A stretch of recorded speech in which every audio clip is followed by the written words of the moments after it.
হুমায়ুন কবির নামে কি কোনো ফ্যান্টাসি আছে? হুমায়ুন কবির, এত জায়গায় হুমায়ুন কবির দাঁড়াচ্ছে কেন? বলেছেন, হুমায়ুন কবিরের যা নাম, সেই নামটার উপরে অনেক আকর্ষণ আছে। ভাগ্যবান হুমায়ুন কবির, মানে হুমায়ুন কবির এখন ট্রেন্ডিং এ ভাগ্যবান বলা হয়।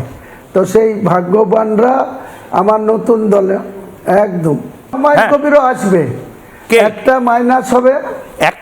কি বলছেন? দেবরার হুমায়ুন কবির আর একটা বীরভূমের রামপুরহাটে, না না না না, বীরভূমের রামপুরহাটে একজন ব্যবসায়ী হুমায়ুন কবির, তাকেও আমি রামপুরহাটে আগামী দিনে প্রার্থী করব।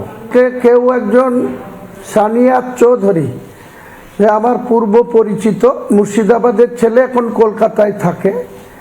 সে অনেক পীড়াপিড়ি করেছিল গত 2-4 দিন ধরে, যে তাকে বালিগঞ্জ বিধানসভা কেন্দ্রে একটা প্রার্থী করার জন্য। নিশা চ্যাটার্জি, তাকে আমি ডিক্লেয়ার করেছি, ওটা আমি উইথড্র করব। ওর জায়গায় অন্য প্রার্থী যথাসময়ে দিয়ে দেবো।